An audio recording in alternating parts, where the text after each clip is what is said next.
जय शिवराय मित्रांनो, आपण आता आलेले पुण्यातील शनिवारवाडा येथे. पुण्यातील काही मोजकी ठिकाणी प्रसिद्ध आहेत, तसाच हा शनिवारवाडा सुद्धा प्रसिद्ध आहे. हा शनिवारवाडा श्रीमंत थोरले बाजीराव पेशव्यांनी 1730 मध्ये बांधला. शनिवारी बांधकाम चालू केलं आणि शनिवारी बांधकाम संपलं आणि शनिवारी पूजा केली, म्हणून याचं नाव शनिवारवाडा असं देण्यात आलं. पण 1828 साली एक अघटित घटना घडली, शनिवारवाडा पूर्णपणे जळून खाक झाला. ही जी शनिवारवाड्याला आग लागली, ते मागचा जो नगरखाना आहे तो लाकडी नगरखान्यापर्यंत आग पोहोचू शकली नाही. म्हणजे आता जो तुम्हाला नगरखाना दिसतोय तो पूर्वीपासून आहे. ही आग जी लागली ती ह्या नगरखान्यापर्यंत पोहोचू शकली नाही. चला आता आपण शनिवारवाड्याचे पुढचे पॉईंट्स पाहू.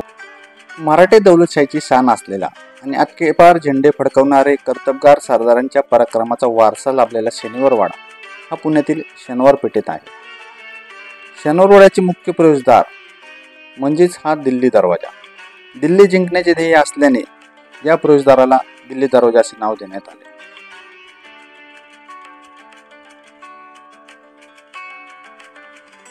पेशवे ज्यावेळी कुठल्या मोहिमेसाठी जात असत तेव्हा याच दरवाजाने जात होते. येथे आपल्याला तिकीट काढल्यानंतरच आतमध्ये प्रवेश मिळतो.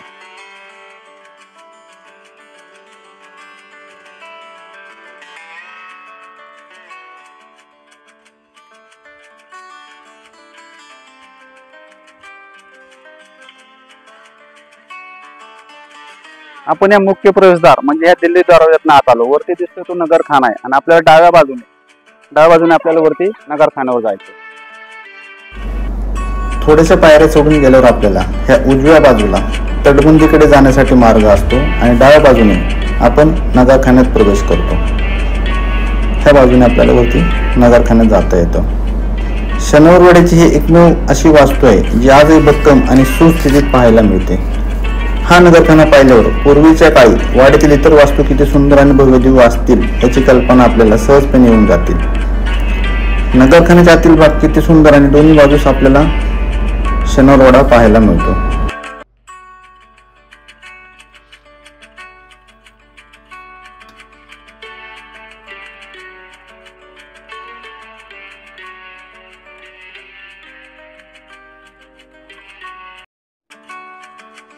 पहिल्या बाजीरावांचा अश्वारूढ पुतळा आपणास पाहायला मिळतो आणि या शनिवारवाड्याच्या समोर अनेक सांस्कृतिक कार्यक्रम आता होतात.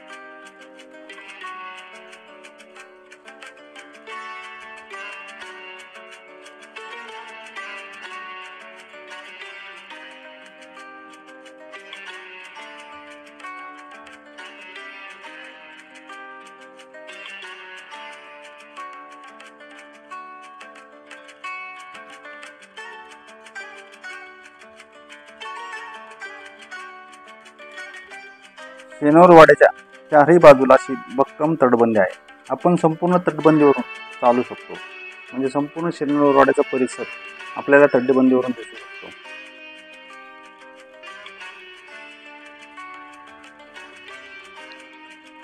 तटबंदीवरून जाताना जागोजागी पायरी मार्ग तयार केलेले आहेत खाली उतरण्यासाठी.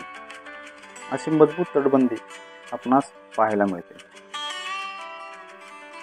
आणि जागोजागी आपल्याला खाली जाण्याचे मार्ग भेटतो.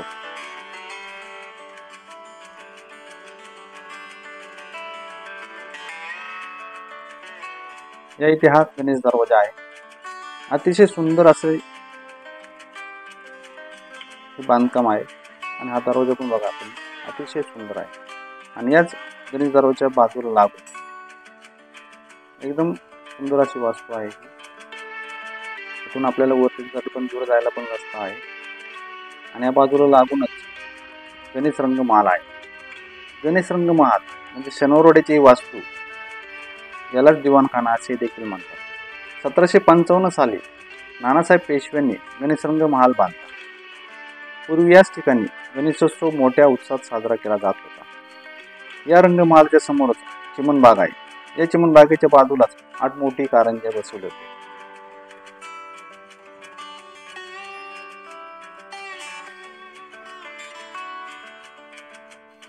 संपूर्ण गणेश रंग महाल अतिशय सुंदर असून या ठिकाणी अनेक सांस्कृतिक कार्यक्रम पेशव्यांच्या काळात झाले असावे. हा गणेश महाल इतका सुंदर आहे आणि याच्या समोरच आपल्याला कारंजे पाहायला मिळतात. जे सवाई माधवरावांसाठी मनोरंजनासाठी हे कारंजे बांधले होते. आणि या बागेच्या जवळच ही एक विहीर आहे. वैशिष्ट्यपूर्ण ही अशी विहीर आहे, ही आपल्याला पाहायला मिळते.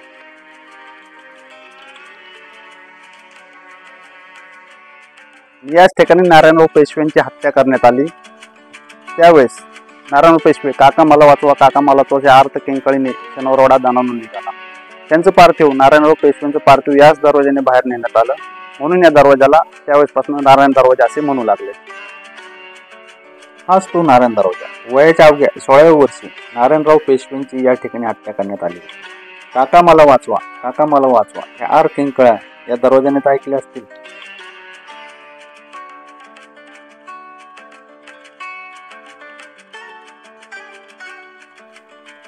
पेशव्यांची राजधानी असलेल्या रघुनाथराव, सदाशिवराव आणि माधवराव यांचे निवासस्थान 7 मजले असे सांगण्यात येते. परंतु 1828 साली लागलेल्या भीषण आगीत शनिवारवाडा संपूर्णपणे जळून खाक झाला. आता उरल्यात फक्त ते दगडी अवशेष. काका मला वाचवा हे कितपत खरे कितपत खोटे हे आम्हाला माहीत नाही, पण बरेचसे पूर्वीचे लोक म्हणत होते या शनिवारवाड्यातनं रात्री काका मला वाचवा असा आवाज येतो.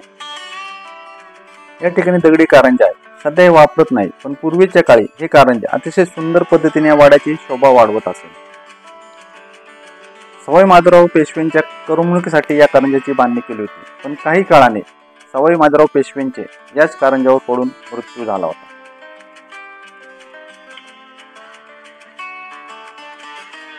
रघुनाथरावांनी नारायण पेशव्यांना धारावा असा आदेश काढला होता, पण काही समाजकंटकांनी त्या धारावाच्या जागी मरावा म्हणजे मारावे, नारायणरावांना मारावे असे आदेशामध्ये लिहिले आणि नारायणरावाची या ठिकाणी हत्या करण्यात आली.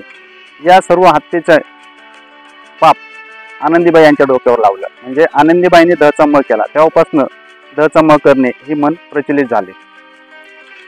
अतिशय सुंदर आणि नयनरम्य शनिवारवाडा पाहून मन भारावून जाते.